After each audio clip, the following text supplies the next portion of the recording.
I love that intro. Good morning, everybody. Welcome to Business Over Breakfast. My name is Ben Barber. This is Lori Chitari here. wonderful Lori Jatari. Hey, Lori, how are you? Good. How are you? Wonderful Ben Barber. I am a solid C plus today. I don't know. Ah, I'm well, good. I feel good that I'm here with you. I have to say I'm a little sick about the Supreme Court right now, but Oh yeah, that's whew. um yeah, I don't want to divert, but no. it's pretty disgusting for me. Yeah. Yeah, no. I am with you on on all of that right now. Uh other than all of the very sad national news, how are you doing this week? I am doing well this week. I am working on my book and I am making some really good progress with a strict writing schedule. I'm talking to businesses. Yeah, so far so good. I don't love the light changing. The world is changing. All I can say is vote, vote, vote, vote, vote. That's all I can say. Yes, That will be the most positive thing we can all do. I couldn't agree more with that. So let's Um, let's do like even C pluses. yeah. We're solid C pluses today.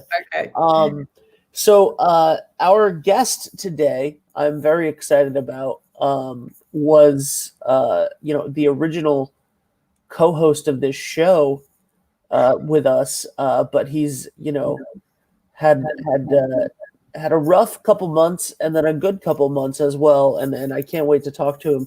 Would you like to introduce our guest? You've known him longer, technically. I've known him maybe a few weeks longer. Well, I would say it's kind of amazing the goodness that comes from this really crazy time of pandemic because our guest Justin, and it's funny you guys joke about my name, but now I'm gonna mess up his name. Gontarek is what I'm gonna say. Gontarek. Anyway, Justin. I think the first one was right. Gontarek. Okay, so we've known Justin since March, and we have been mainly the three of us and Chris Parisi and Lieutenant Governor Dan McKee have been joined at the hips trying to help small businesses and create offers around small businesses while also owning our own small businesses. So we're bringing Justin on today. And we want to I really want to talk about his new small business. He's kind of been on this roller coaster of entrepreneurship since March, and we know that it's been a lot of work for everybody. So this is such a great example of how businesses shifted and changed and moved quickly. So let's just bring Justin on. And I told him he's on the hot seat today. So hey there, man. Good morning. Good And morning. you hit the nail on the head. Of the first thing that I wanted to say is we all need to get our asses out there and vote. We can't make any changes. We can't have businesses. We can't do anything. We don't have a voice unless we get out there and vote. And it's the easiest it's ever been to vote. You can go anytime you want now. You can drop a mail ballot. Right. There's no excuses anymore. Everybody get out there and vote, and that's the only real way to make a change. Yeah, my plan is to go tomorrow to City Hall and vote. And I'm hoping I won't be in a 3-4 hour line, but I'm going to do it. I got my mail-in ballot yesterday, and I'm gonna drop it off at the location at the drop box at the town hall today. So that is my plan. Honestly, so this is something that, to go back to national news for a second, because while the Supreme Court decision was what it was, I think that the truly horrible thing, another truly horrible thing that has happened yesterday is the adjournment of the Senate until the 9th of November, guaranteeing no more coronavirus relief until at least a week after the election. Yeah. Crazy.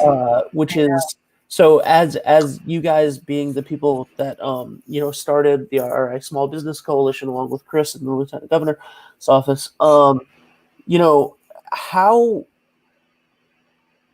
crazy and insulting is that to literally be playing politics with everyone's livelihood, right? Like the pandemic is literally spiking worse than it did in March at the moment, and some industries are just not going to come back for years at this point, and we can't get a stimulus and relief bill passed that's been sitting there since June. That's insane. I know. Well, and I think it shows that their focus as supposed representatives of the people in their states has shifted completely to a complete political agenda for a party of specific people, and really just not attending at all to the people that they are hired to serve. I mean, we pay these guys, and that just sounds like silly to even say at this time, like, we pay them, they should be working for us. But honestly, it's such a slap in the face to everybody, to the hundreds of thousands of people who've lost loved ones since March. It's a slap in the face to every small bit. It's almost like, you know what? We don't really care about you. You're out there, like, good luck. We're going to do our agenda over here, completely separate from what you're attending to in your day. I mean, it just makes my blood boil. Well, and for us, the three of us sit here and we're like, all we've been doing since March is trying to put out information and help other businesses, and while we're also trying to lasso our own business into some semblance of normalcy so that we can have normal days. I mean, the stress is incredible. Yes. So, Justin, welcome to the show this morning. Our world is changing like never before. I really, one of the things I've been kind of like poking at you to get on the show, because I think that initially, when we met, it was you were working at another company, you owned another company with a partner, and you had created a Gift It Forward program, and Visual Thrive had created the Shop Local Rhode Island website. So we had these two websites that were not competing with each other. They were offering all sorts of services, and we decided to integrate those two websites and share all the information. So that said, I feel like, okay, we were doing that on top of running our businesses, on top of moving households, and now you're moving your business. So I want to go back a few months to when your graphic business, your other graphic business, initially started to shift into the manufacturing of like supplies that other businesses needed on top of creating the gift card program. So yeah.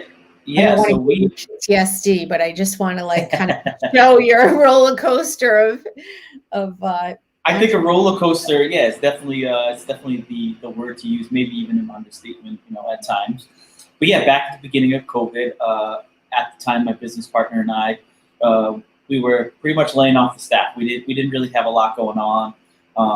Our bigger contracts were pulling the plug, and we had chose at the time to work with more corporate environments than we did with a lot of small businesses. And we always had local work, but we kept a more national presence at the time. And we, kind of sat there and said, well, what are we going to do now? Like, we really don't have much work. There's not much going on. What do we do? And, someone had sent me a message that said, hey, could you make these? I know you're pretty good at this stuff. And it was, our first face shield. And they were pretty awful. The first one I did, it was like this giant flat piece. It didn't look good at all, but resembled what everybody's wearing today. You know, I had Googled it, I'm sure, just like anybody else did, and we looked at some pictures, and we drew some shapes out in Illustrator, and kept running them through our vinyl plotters, and and trying different shapes to see what worked. And my business partner at the time, he was really good with like a small engineering background type stuff with that stuff, and we were able to put our heads together and collaborate from design to production, idea on doing that. And I think we did about, I want to say, close to like 10,000 face shields we made. Wow. Ours were made out of like a PETG plastic, which is a much thicker plastic than you see, like the ones that have like the blue bands that you see at all the testing sites. Those are just basically throwaways. Ours were PETG reusable, so they were much more expensive than the $5 and $10 ones that you can go snag now. But you could dishwash ours. That was the difference. You could put ours in a self-contained dishwasher. They could be sanitized because they were this FDA PETG plastic. So we did that. It brought our team together. It brought everybody back. A lot of the guys all volunteered to come in. We gave thousands of those shields away. We were able to sell a bunch of those to some nursing homes that kept us afloat. I still to this day still have a chain of nursing homes that are probably my biggest customer. And I sent it out to them, and they ordered it, and it kept us plowing through March, April, right up until almost May. And then how many did you ultimately manufacture? I think around the end we probably did. I mean, we did 800 sheets, and we probably did close to 10,000 masks all said and done. Maybe a little more, maybe a little less, but I would say that's like a solid number to do. And then in the course of that, because we had all this plexi, as we donated, a few thousand of these to a lot of local businesses. And unfortunately, we did run out. We had some business at the beginning, getting like 5 and 6 and 10. And, we did a very poor job ourselves for organizing, who got what and how we distributed it. But, that's the hiccup of COVID. That's just how it rolls. And, ultimately some places didn't get some, and, we felt terrible. In fact, I just spent some money the other day to get a bar all set up. I went and donated. Oh, right. I did an entire bar. Gave them plexi and dividers and all kinds of stuff the other day, because I still felt bad that it was something that was that didn't get done for them. And then we were able to jump on this stuff and do some of the stuff with the small businesses, and I think that it became a good time. One of the things that pops up is I don't know if you guys know the book, The 4 Agreements. Yep. Don Miguel Ruiz. Yeah. Oh, it's such a great book, and it's such like heartfelt, simple rules. I probably have it like right here. And one of the rules is do your best. Always do your best. And I think that one of the things it says, your best is going to change from moment to moment. It will be different when you are healthy as opposed to when you are sick. Under any circumstance, simply do your best.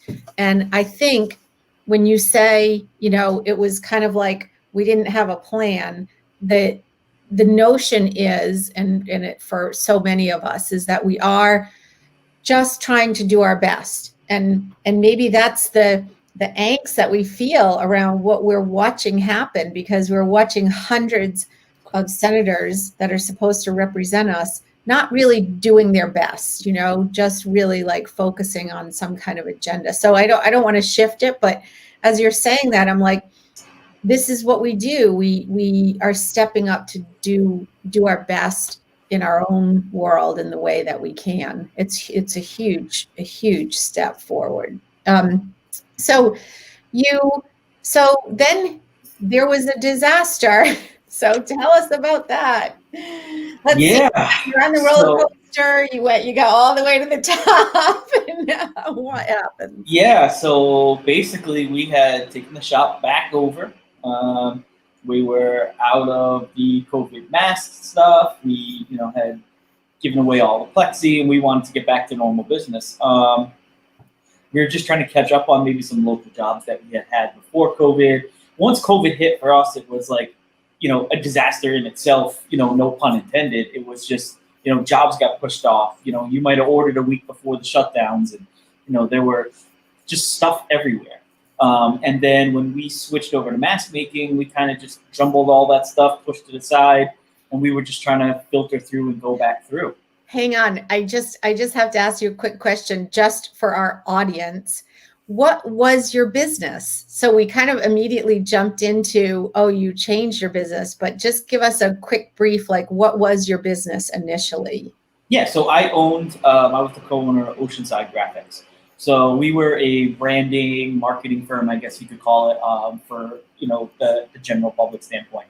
But we did a lot of big wall murals, vehicle wraps, signs, banners. But it was more on the larger scale. So we got our work through some third-party companies for like Chase, Bank of America, those type of corporate environments. So we were doing brand environments, going to, office buildings and, creating, their local environment into there. So, I think we did like a 20,000 square foot office building that had, a mural on every window, some type of lettering on every wall. So we did a lot more giant brand projects than we did, smaller level, getting to the core type stuff. So now we divide back. So yeah, as we really started to shift the business back to, okay, well, our customers are calling again. They want some updates. They're going to get ready to open. They're going to do A, B, and C. How do we get back to doing that? In the process of all that, we kind of sitting there one day and said, geez, what's that smell? And looked around and we had a little fire.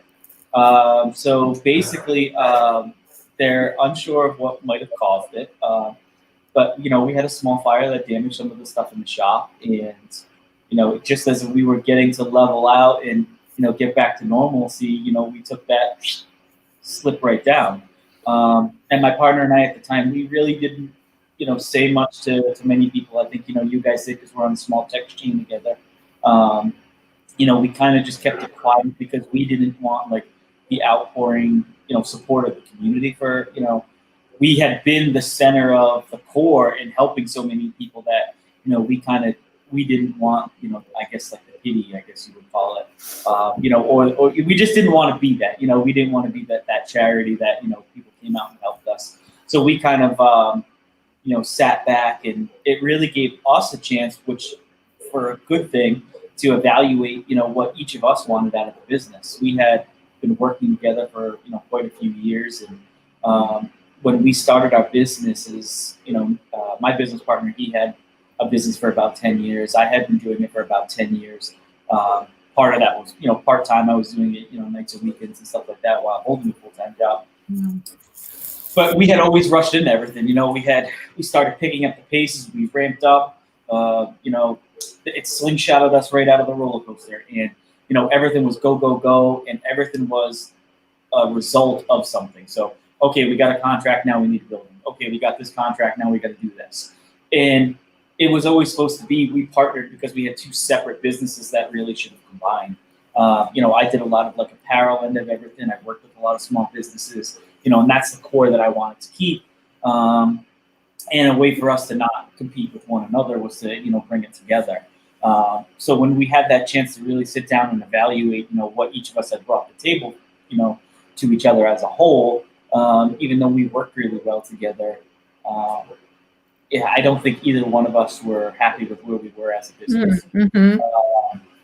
And, it worked out, for the best at the end. We ultimately were able to say, okay, well, COVID put us in a really bad spot because of, loss of business, loss of revenue, loss of everything. This is kind of the nail in the coffin for us. Let's hang up the Oceanside tags and kind of go back to where we came from. And for me, it worked out really well. In the sense of I got to go back to where I was. Mm-hmm. Like any small business owner, we started a business and we had basically zero money. What were you thinking as you like made that shift? Like in terms of like, what were the top 3 positive things that you thought you wanted in the next endeavor? So the next endeavor is I really wanted to, one, get back to something that I truly enjoyed doing. I, for the first time, wanted to make a decision that didn't involve money and more, I guess, happiness than money. I wanted to choose a lifestyle over a profession. And the third thing for me was just being, I guess, happy, So I was really just, choosing like that certain lifestyle, over what most people would say success is. And when we think of the word success or successful businessman, we think of, okay, he's got a lot of money, he's wearing a suit, he's driving a nice car, and he's got a gorgeous house. When in reality, all those things, they don't matter. You can throw all those things away and at the end of the day still be very successful in what you do. So I wanted to do very similar to what we were doing. I just wanted to do it on a smaller scale.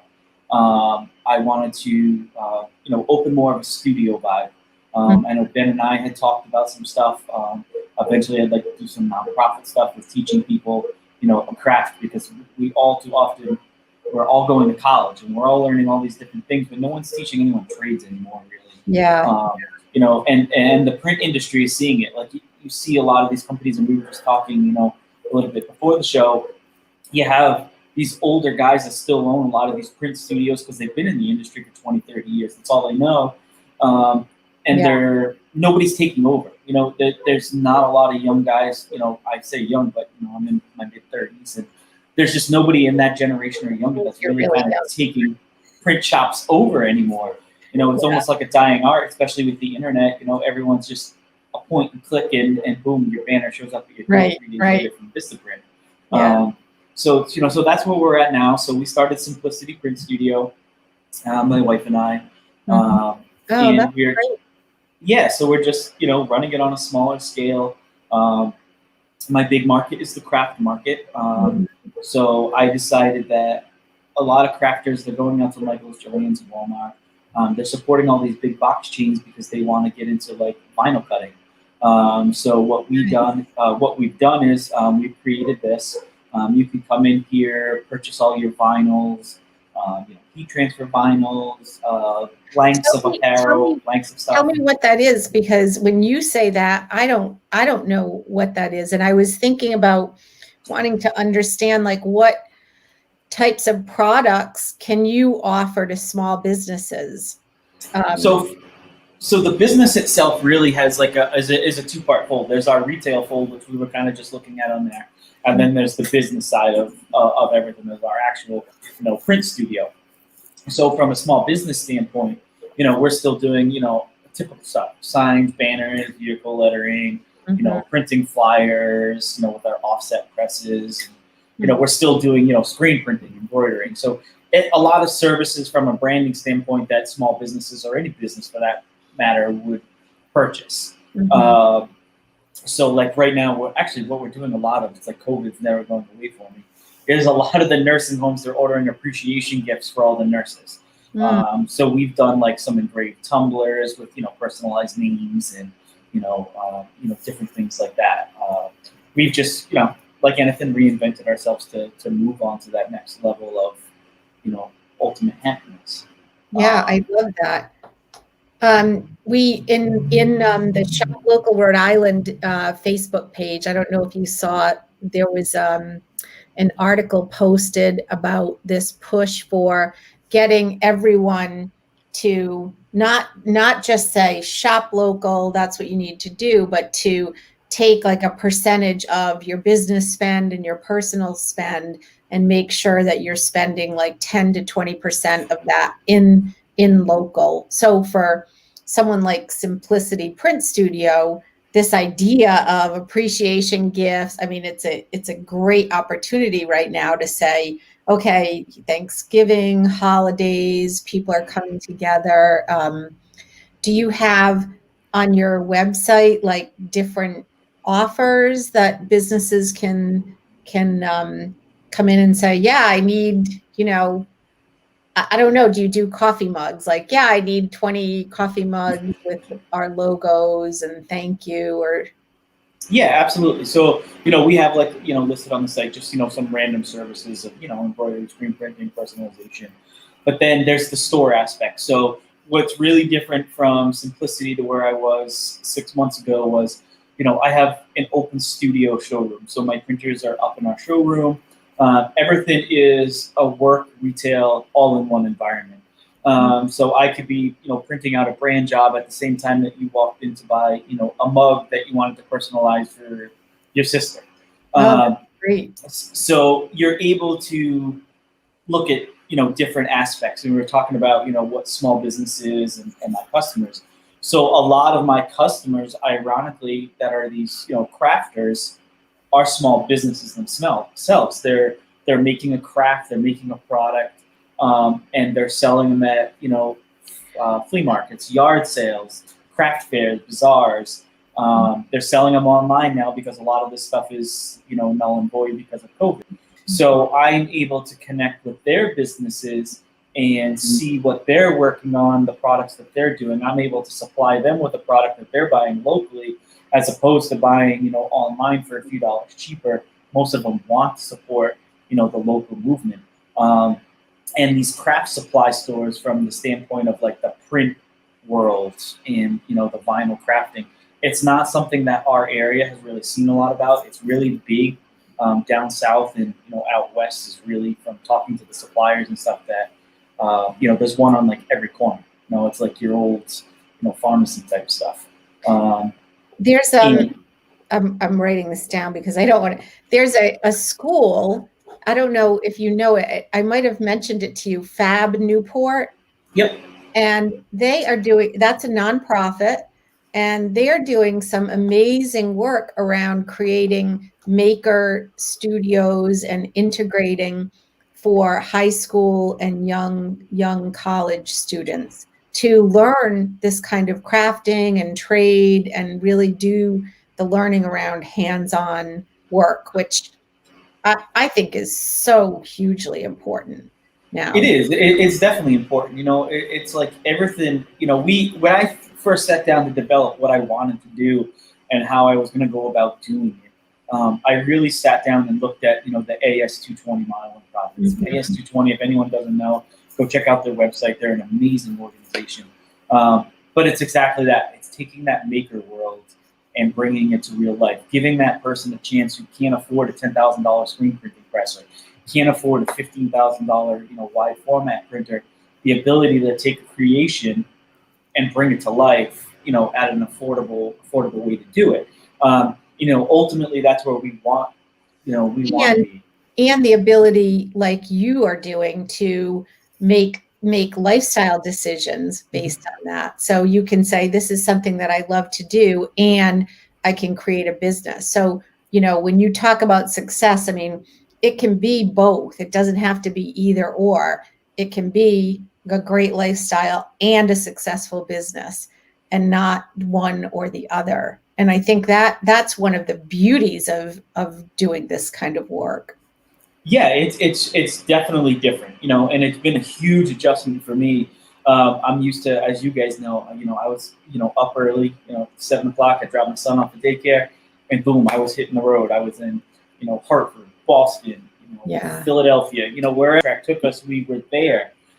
I was on the road for a couple days, or 7 in the morning to 8 or 9 at night, and it's just, at some point, after this whole tragic event, I looked back and said, well, God, my son's almost 1 year old, and I haven't really put him to bed that much. What am I doing? Is this really successful? What is success? And, last night it hit me for like the first time. Someone was texting me, and I enjoy texting my customers, after hours. Like I by all means, I encourage all the people. Oh, we know. You're you're at home, and you're working on something with your little crickets and your stuff like that. And if you got a problem, I always tell them, just shoot me a text and I'll help you out. But someone was texting me last night. It was like right around 7 o'clock. I had just got home from my first late night here because I was trying to fix something. And I put my phone down on the counter, and I looked at my wife and I said, you know what? It's 7 o'clock. I'll worry about this at 8 o'clock when I get in the office tomorrow morning. And it was like a pivotal moment for me to realize that I made a choice to put a phone down where normally I would have been, stressed out till 10 o'clock over that, text chain. trying to figure out how do I do this, how do I do that, and it was nice. Yeah. It's so cool that you say that. One of the things that I'm writing about in my book is this idea that I call the sharp lesson. And it's not like sharp, like angry. It's sharp because you remember so vividly, like every little detail. Like you had your phone, and it's like that moment in time when all your thoughts and feelings and actions kind of came together so that you could be like, oh, I already went through all the intricacies of this. Now I can just put my phone down because I did all the work I needed to do to be here, to be where I am at that moment. Yeah, it's just different. I encourage anyone that's out there, take it from me, for the last X amount of years, I've been on the go 24/7, always worrying about, the next dollar, the next contract, the next dollar. And now I'm just sitting back and, I've got my small little online store, and, I just, not that I stopped caring, but I made the notion that, okay, well, I have a wife, we have 2 incomes, and if I can just make A, B, and C work, get the mortgage paid, pay for the utilities, Right. and pay for a little extra, well, what else do I really need? And yeah, is it fun to have tons of money and go out and spend it and buy things? But at the end of the day, am I teaching my children good values by doing that? Yeah. Am I teaching my son that it's, Yeah. what success is by working, every single night, and instead of showing them, well, I'm working that way because that's hard work, and hard work is success. There's always, I know I keep jumping in, Ben. I'm so sorry. No. I was thinking that that quote by Maya Angelou where she says, people don't remember the things that you've done for them. They remember how you make them feel. And so that's that's a big decision. So before we wrap up today, I would say, what do you want to say to, like, where are you? How do people contact you? What do you want to say for the viewer that's listening to all this cool stuff that they could order? How do they get to you? What can they find there?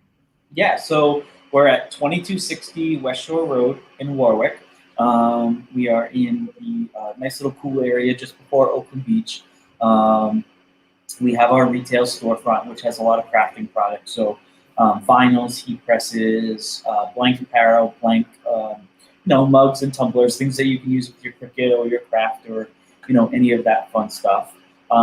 Like I said before, we still do traditional business stuff. So screen printing, embroidering, lettering, all that fun stuff. We're still doing all of that. We do have the website, as Ben just graciously put up. It's simplicityprintstudio.com. We are a licensed Sister, Starcraft, and Stahl's brands dealer. We're the only ones in New England. From the small business standpoint, which is huge. What is that? What's Starcraft? So it's just a brand of vinyls. It's kind of like your Chevy and your Ford dealers. We're just a dealer of of certain products. That's basically like an industry standard. So we have those. Usually always all in stock. If we don't have them in stock, it's generally something you can get in a day or so. November 28th, which is Small Business Saturday, is going to be our official grand opening. So we are, the LG is going to come down, and we're going to do a nice ribbon cutting, and we are hosting a small business craft fair. So I think I have about 20 vendors right now set up. We're going to put some socially distant tents out in the parking lot, and we offered all the spaces to the crafters for free. So normally, a lot of them pay $25 to $75 depending on what they're selling. So they'll have the ability to come here and sell and check out the place, and do some stuff. And we're going to do some, like everyone's doing the wine and paint nights. We're going to do some classes, and instead of wine and paint nights, a lot of big things that people are making, like these little custom tumblers with glitters. So we're going to do one of those one night. So we're just changing our vibe, making it more fun. That's cool. Good vibes only. That's what we're looking for. I'll volunteer to do a social media night presentation if you want. Yeah, absolutely. Yeah, I'd love to. That sounds awesome. Thanks for joining us today. I really appreciate it. It's been fun. I missed you, Justin. I know. I might even jump back into Tuesday mode. I might. You might even see me a little later this afternoon, and that might be a shocker to everybody.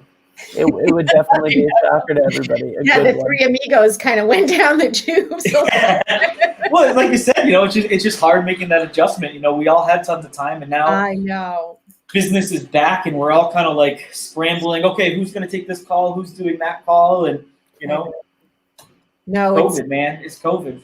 It's great. Well, cheers. Here's to lots of happiness and success for all of us. I'm not cheersing with water. That's bad luck. So go to West Shore. All right, cheers. Hold on, we gotta find this. This is my new favorite spot. It's across the street from my shop. Keep it there. Go check these guys out. All right. Make sure they're on shoplocalrhodeisland.com.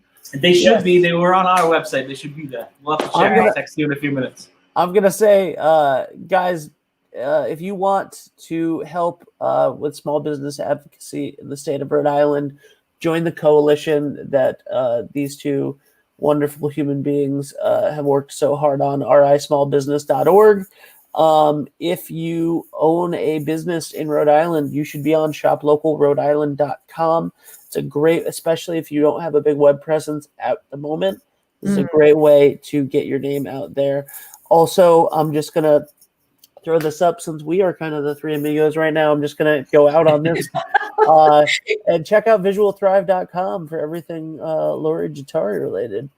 Hey, we got to just give a shout out to the Facebook user that I can't see that's giving us a wonderful good morning and hey guys. I know. I wonder if it's Chris. Tell us who you are. Show up. Yeah, we can't. So if you're in a group on Facebook and we're live in a group, we're live in Shop Local Rhode Island right now.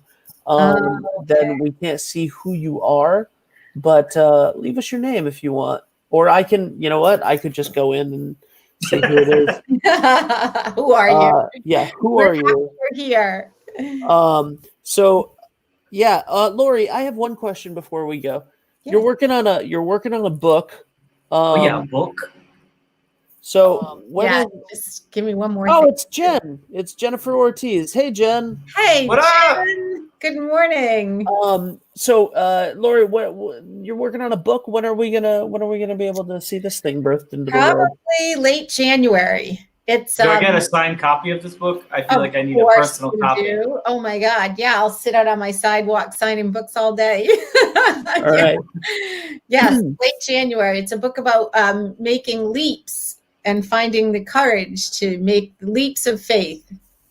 Yeah. I love it. Yep. I love it. Well, thank you guys so much for. I assume this is also Jen, but who's to say? We're glad you're here. It doesn't matter. Exactly. Thank you guys so much. Enjoy. And all right, everyone. This was awesome, Justin. I'll talk to you soon. Because I want to buy a bunch of stuff from you. I do too. Now that I know. Yeah. Exactly. See, this was my plan to guilt you into buying. Time for shopping. No guilt involved. We love it.